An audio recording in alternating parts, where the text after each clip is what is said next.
Halo, selamat sore pemirsa peminat politik Amerika. Jumpa lagi dalam acara Ngopi Americano, Ngobrol Politik Amerika. Bersama saya, Riri Surudin, dan rekan saya, Iwan Ram.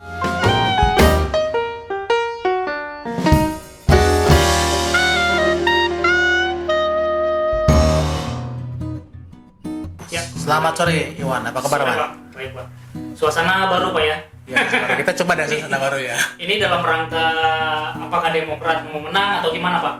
Oke, jadi kita sekarang membahas special edition lah tentang midterm election 2012. Ya, ini bahwa pada tanggal 8 November nanti Amerika akan menggelar midterm election atau pemilu selak ya, di mana akan bertarung para politisi di DPR, Senat, dan gubernur untuk memperebutkan kekuasaan lah ya, sehingga nanti akan menentukan arah pemerintah Amerika di 2013 ke sana, sampai kemudian akan bertemu lagi dengan Pilpres pada 2024. Ya, jadi kira-kira sebulan, Pak ya. Sebulan lagi. Pas. Jadi emang penting buat pemilihan presiden 2 tahun lagi, Pak ya. Sangat penting. Sangat penting karena siapa yang berkuasa nanti akan menentukan apakah pemerintah itu akan efektif atau tidak efektif. Dan yang pasti bahwa dari waktu ke waktu biasanya pemerintah yang berkuasa akan kehilangan kursi di DPR dan mungkin juga kehilangan kursi di Senat. Tapi bagaimana 2023 di midterm saat ini, kita akan lihat nanti berdasarkan proyeksi dari para pakar politik. Sisa 1 bulan ini berarti udah bisa dilihat lah ya kira-kira ya pemetaannya. Belum tahu. Sebulan tuh kan masih bisa menentukan. Salah satunya adalah ketika Rusia dan Saudi OPEC Plus OPEC Plus menahan mengurangi kuota ekspor, tidak seperti imbauan sehingga mereka mengharapkan harga minyak akan berada di sekitar $100 per barrel. Sementara Joe Biden maunya harga minyak turun terus sehingga rakyat Amerika tidak tidak kecewa gitu kan dengan kenaikan harga BBM. Ternyata kan beda gitu kan. Ini dampaknya kelihatan belum terasa gitu. Nanti sebulan kan mungkin terasa nanti itu seperti apa. Ya emang cukup mengejutkan juga sih Arab Saudi yang biasanya sangat akur ya dengan polisinya Amerika ya. Apakah pengaruh Demokrat atau Republik? Ya, nanti kita bahas. Oke, jadi ini kan so far lah situasi sementara ya. Bisa ditampilkan Pak Didi. Oke, jadi kita akan membahas, jadi topiknya adalah siapa yang menang di midterm election, apakah Demokrat atau Republik. Ya, kemudian jadi kalau sebagai gambaran awal ya bahwa Amerika itu kan punya kekuasaannya ada di DPR, Senat, dan gubernur, dan tentunya presiden ya. Jadi Demokrat saat ini menguasai trifecta politik. Apa trifecta? Trifecta itu menguasai 3 kekuasaan. Pertama itu di Gedung Putih, kedua di DPR, dan ketiga di Senat. Gubernur sebenarnya lebih karena dia sifat kekuasaan lokal ya, tidak terlalu menentukan kebijakan nasional, kecuali implementasi kebijakan nasional itu bagaimana di negara bagian itu nanti gubernur yang baru mereka punya pengaruh.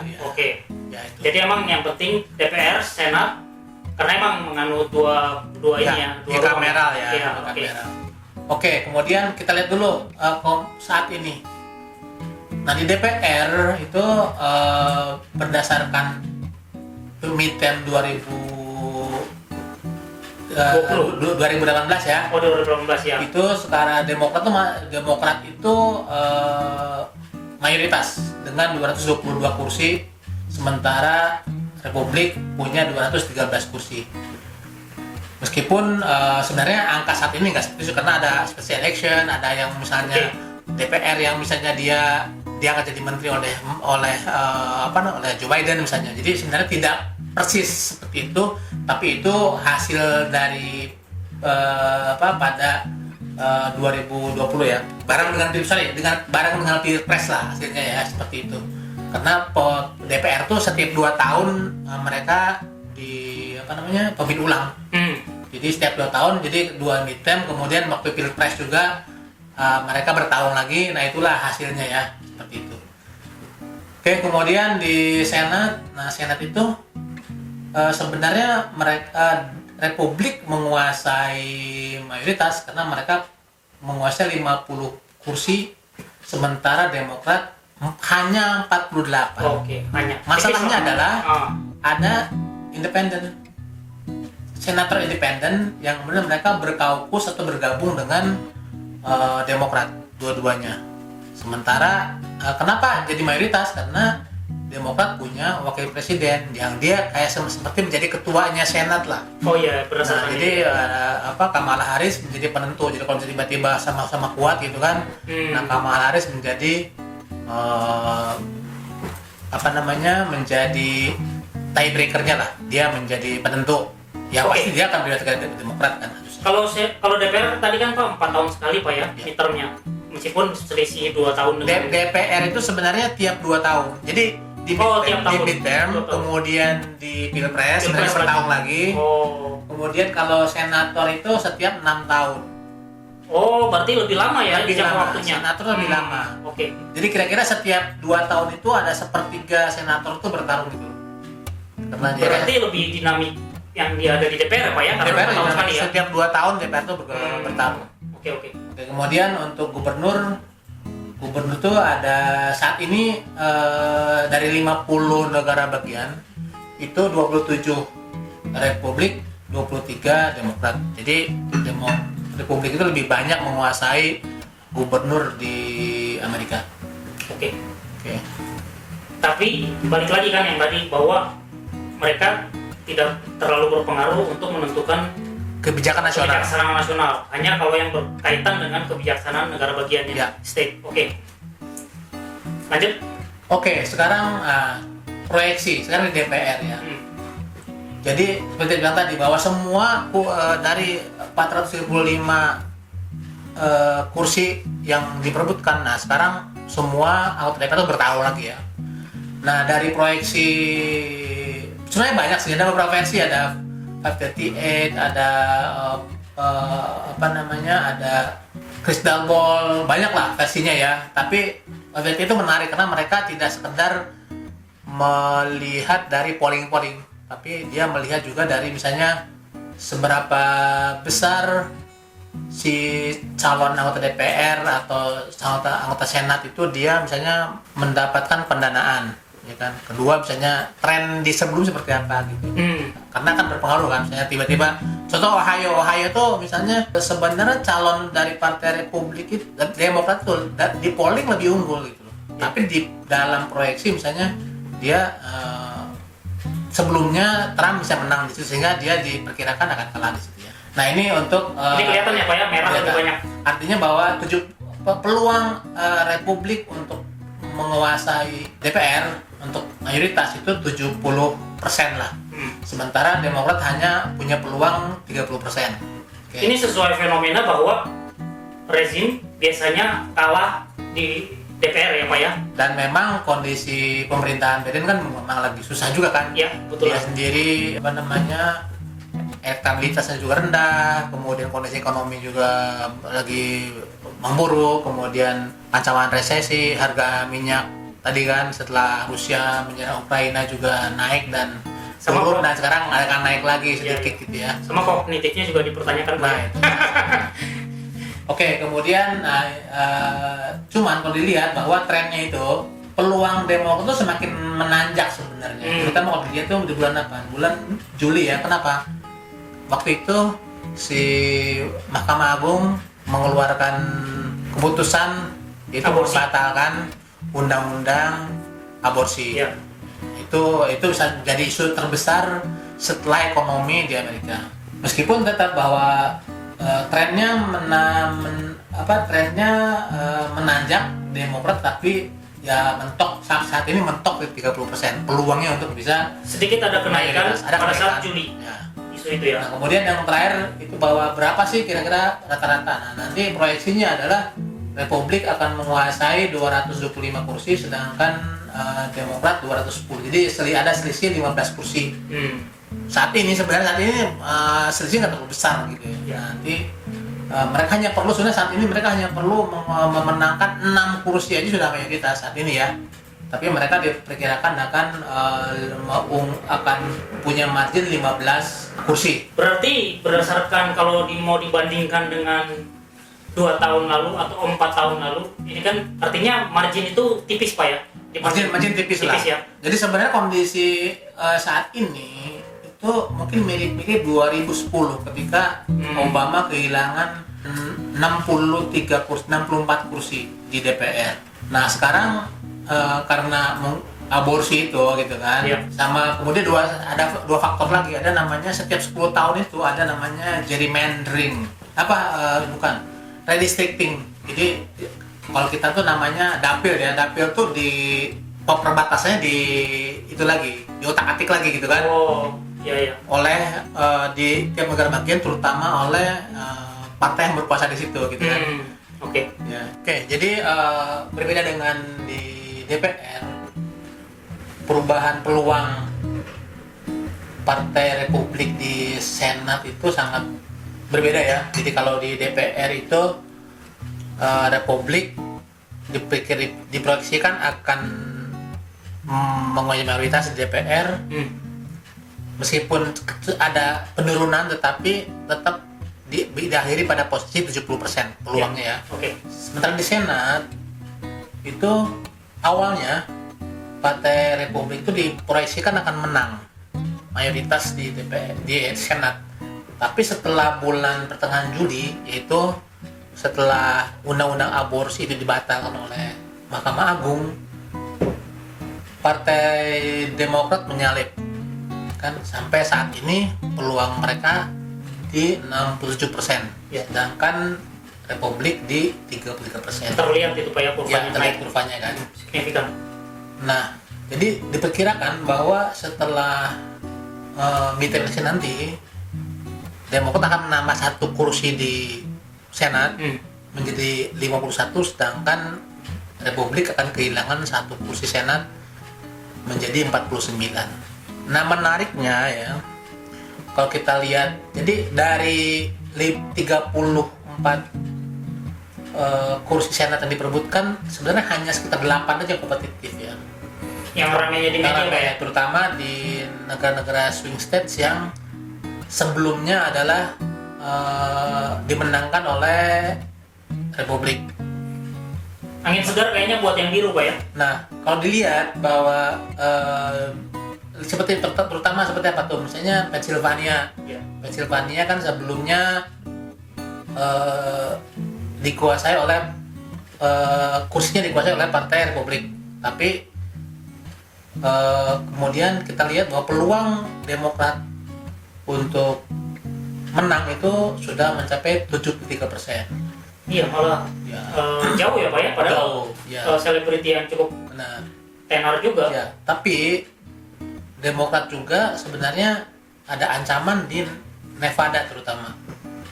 Kalau dilihat peluangnya itu kan cuma tipis banget, 51% kan peluangnya, sementara dari Republik 49%, artinya itu tipis banget. Malah kalau hanya polling sebenarnya Laksalt itu dia diperkirakan menang kalau hanya polling ya. Cuman masalahnya bahwa di Nevada itu dari pemilu-pemilu biasanya Partai Demokrat selalu unggul. Ya, gitu. Jadi makanya diproyeksikan tetap menang dengan peluang yang tipis, ya kan. Georgia sebenarnya kemarin peluangnya itu 50-50 gitu kan, cuman karena si Walker itu banyak skandalnya kan, nah sehingga perlahan Warnock itu dia peluangnya naik sehingga hampir mencapai 60%. Kemudian Wisconsin, North Carolina, Ohio sebenarnya kalau hanya berdasarkan polling ketiga-tiganya kompetitif. Cuman masalahnya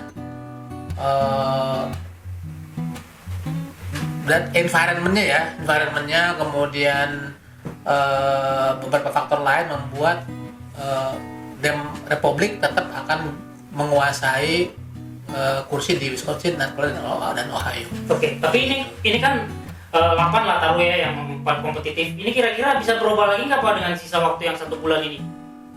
yang mungkin sebenarnya yang paling besar kemudian berubah itu adalah yang dua itu, Nevada sama Georgia. Itu jadi dua itulah, itu dianggap sebagai namanya tipping point ya.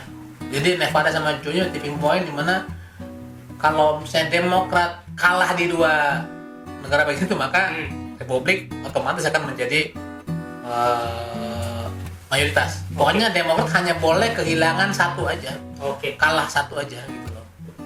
Dibandingkan ya ini ya proyeksi di sini ya. Jadi kalau Nevada kalah, maka Nevada dua itu kalau Republik menang dua ya itu akan. Oke. Jadi kalau yang sisanya ini berarti seperti yang sudah ya. Aman ya. Hasilnya sudah safe lah di Demokrat Republik karena tidak akan berubah lagi. Oke, sekarang kita masuk ke gubernur. Seperti katanya bahwa gubernur sebenarnya secara nasional tidak menentukan, tapi tetap implementasi kebijakan nasional di tingkat negara bagian itu akan ditentukan oleh gubernur, ya kan? Nah, di sini mungkin yang agak menarik itu adalah mungkin di Arizona, kemudian di Oregon dan Kansas mungkin yang paling menarik ya. Kenapa tuh Pak menarik? Menarik karena ketat ininya. Jadi dilihat pertama kan Arizona itu sebelumnya gubernurnya Partai Republik. Tapi sekarang calon Kathy Hobbs dari Demokrat tuh unggul tipis kan 51%, meskipun ya 51% kan sangat tipis banget ya. Iya. Kemudian di Oregon itu sudah dari waktu ke waktu gubernurnya itu selalu dari Partai Demokrat. Cuman sekarang ini 53%, peluangnya tipis banget. Tipis banget ya. Kenapa? Mungkin salah satunya itu karena Tina Kotek itu.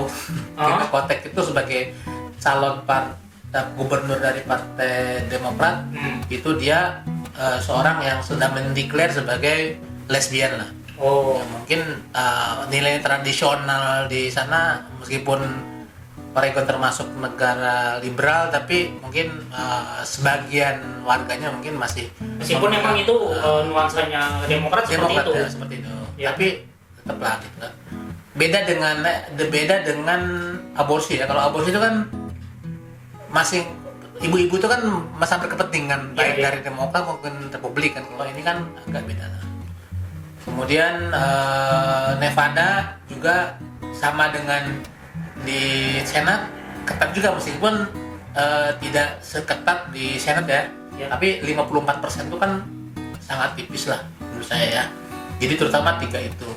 Nah kalau 3 itu, kalau Arizona menang, kemudian mana lagi ya yang Kansas menang, jadi ada kemungkinan nanti jumlah gubernur di Amerika itu nanti akan mungkin peluangnya itu kalau ini bertahan ya, berarti kemungkinan nanti si Demokrat akan menambah 1 kursi lagi. Oke, tapi kan tetap aja kan Pak, balik lagi ke pengaruh midterm ini ke yang 2024 kan, karena gubernur kan emang lebih ke state-nya ya masing-masing. Tapi jangan salah, kalau kita belajar dari 2020, yang nanti mensertifikasi hasil pilpres itu adalah yang tanda tangan gubernur.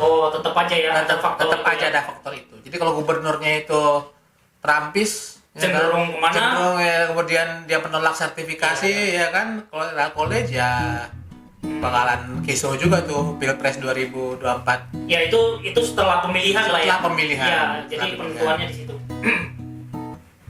Oke. Jadi ini kira-kira. Nah kemudian kembali dikatakan bahwa ini kan proyeksi sebulan sebelumnya.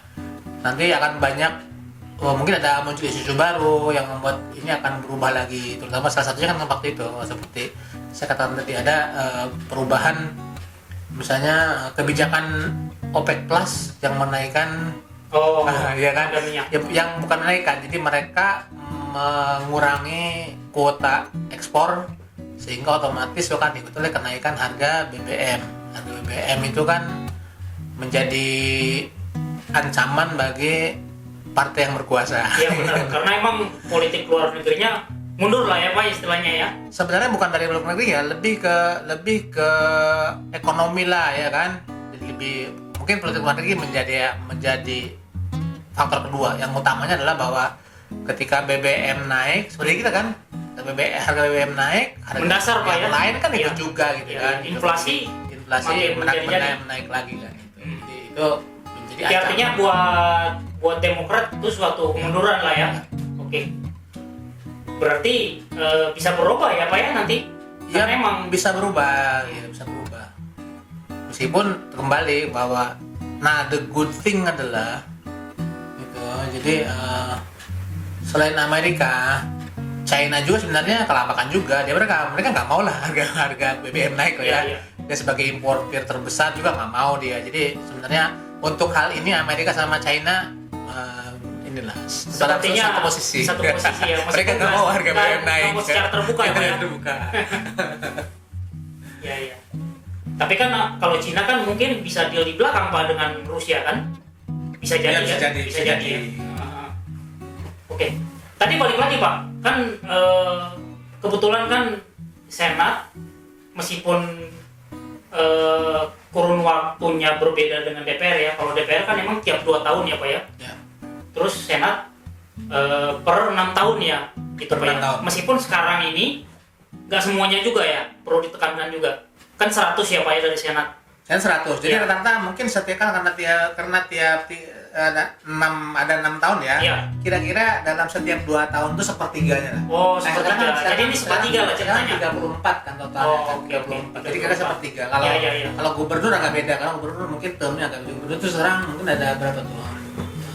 Gubernur itu tidak separuhnya sih. Kalau DPR kan setiap 2 tahun mereka memang ada election. Berarti dinamikanya ada di DPR Pak ya?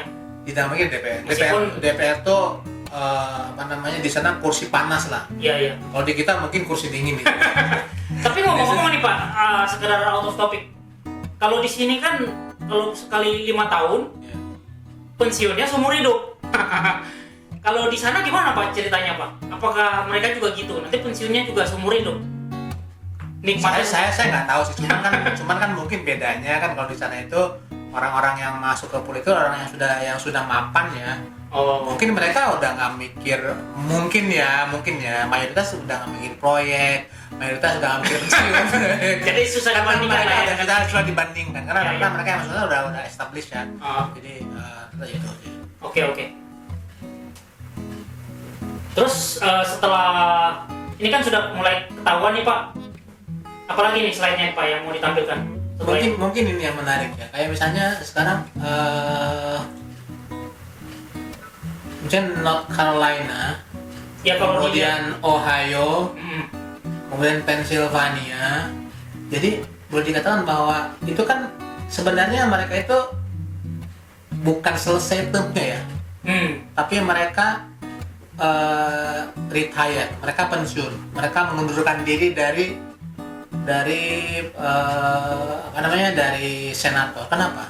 Oh. Sebagian besar orang yang mundur dari senat itu adalah mereka yang dulu terlibat dalam impeachmentnya Donald Trump. Oh, Jadi oke. mereka ikut bergabung dengan Partai Demokrat mengimpeach Donald Trump. Nah biasanya mereka tradisi di sana ya, ketika mereka tuh berseberangan dengan pemimpin partai, maka otomatis mereka ketika berseberangan habis itu mereka akan resign. Jadi ceritanya etikanya begitu, mundur lah ya. mundur lah. Udah pasti berbeda, kasih yang lain yang Kasih lebih yang paham. lain. Mereka mundur. Oke. Jadi- Ada berapa tuh Pak yang situ seperti itu? Ya, seperti misalnya mungkin Pennsylvania ya, North Carolina, kemudian Ohio, kemudian ada lagi di di Missouri. Kan ada 10 orang ya. Oh. Kalau Mitt Romney agak beda karena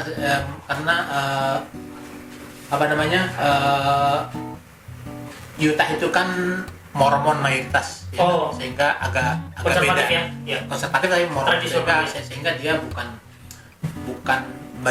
bagian dari basis partai Republik yang Ya. tradisional. Nah, jadi mungkin ada beberapa jadi artinya bahwa ketika Senat baru terbentuk, maka dia akan semakin Trumpis lah ya. karena orang yang moderatnya nggak semakin hilang Ya, di Partai Republik. Artinya mereka yang bisa menyeberang ya untuk jadi akan popularitas akan meningkat setelah midterm election. Ya. Itu sudah hampir dipastikan. Jadi emang Di DPR sama. celah buat Trump untuk masuk menggantikan orang-orang yang mengundurkan diri. Jadi menurut beberapa data dari Muhammad bahwa separuh dari calon anggota DPR dan Senat yang sekarang itu mencalonkan diri, itu mereka masuk dalam kelompok yang tidak mengakui hasil Pilpres 2020. Oh gitu. Separohnya ya, separoh dari Ini dari Republik. Republik. Iya, dari Republik ya. Berarti kalau mereka masuk bisa berubah lah ya situasinya ya. Jadi nanti artinya di DPR maupun di Senat polaritas akan semakin meruncing lah Ya. di 2020. Oke, jadi lanjut. Ada lagi Pak selainnya Pak? Sebenarnya udah cukup itu sih, cuman mungkin perlu ditegaskan aja bahwa hasil midterm election nanti akan menjadi penentu apakah pemerintahan Joe Biden akan efektif atau tidak efektif. Ya. Seperti dulu ketika di masa Obama, ya kan, Obama sendiri aman dari gangguan DPR. Iya. Tetapi yang menjadi korban siapa? Hillary Clinton kan. Iya. Hillary Clinton itu karena termasuk dia pertama karena kan memang Waktu itu dia jadi Menteri Luar Negeri ya. Kasus yang Benghazi itu kan. Iya. Meskipun, tapi sebagian orang udah memprediksi kan nanti kayaknya dia yang bakalan menjadi capres Partai Demokrat, sehingga dia dihabisi di istilahnya kan. Ya ibaratnya sasaran tembak lah ya. Sasaran tembak kan. Nah, Joe Biden sini kan bisa berpeluang untuk punya peluang yang besar untuk dia mencalonkan lagi di 2024 kan. Iya. Sehingga otomatis dia akan bisa sasaran tembak, dan mungkin dengan Biden Obama dia banyak titik lemah. Yang pertama soal Hunter Biden kan. Hunter Biden, kedua soal Afghanistan, ketiga soal kebijakan terhadap Ukraina kan. Jadi DPR Partai Demokrat, DPR Partai Republik mungkin nanti akan mengerem bantuan terhadap Ukraina. Oke. Sehingga otomatis akan mempengaruhi situasi perang kan. Iya. Jadi kalau Ukraina bantuannya kurang, kekuatan senjatanya berkurang, Rusia akan lebih besar kan, akan lebih agresif, sehingga akan dianggap sebagai kegagalan politik luar negerinya Joe Biden kan. Ya kan. Kira-kira itulah, mungkin Joe Biden juga akan mendapat ancaman impeachment. Kalau misalnya ada hasil ini ya, kalau proyeksi tadi itu proyeksi bahwa si Partai Republik akan menguasai DPR, maka kemungkinan skenario-nya akan terjadi seperti itu ya. Meskipun akan gagal di Senat sama, tapi kan mending di DPR di impeach. Iya benar. Ya kan. Jadi, tapi lebih sebagai presidenan terhadap impeachment Donald Trump yang 2 kali. Oh, jadi sepertinya emang nggak bisa dilupakan lah ya. Ya kan seperti tadi ke bawah kan polarisasi akan besar, sehingga mereka tidak lagi melihat adanya peluang untuk bipartisan ya. Pokoknya kalau selama gue bisa untuk impeach lah ya. Karena emang impeach itu mau nggak mau membuat citranya untuk 2024 berpengaruh ya Pak ya. Mungkin enggak juga sih sebenarnya, malah dalam banyak hal impeachment tuh berdampak negatif ya, dalam arti bahwa itu nanti bagi yang mengimpeach ya, jadi yang dipaten di impeach biasanya dapat yang lebih positif gitu. Oke. Terbukti 2018 kan DPR-nya 2020 kan DPR Republik naik sebenarnya meskipun tidak mayoritas ya. Oke, jadi itulah perbincangan kita pada sore hari ini. Semoga bisa menambah wawasan, dan kayaknya ini belum terakhir loh. Kita masih ada 2 sesi lagi mungkin ya. Sebelum hasil. Jadi 1 sesi sebelum midterm, 1 sesi mengomentari hasil midterm election. Dan bisa ada kejutan mungkin kejutan. Mungkin kita akan live. Okay. Semoga bisa terlaksana. Ya, Oke, sampai jumpa lagi dalam ngopi Americano berikutnya. Jangan lupa like dan subscribe di sini. Selamat sore.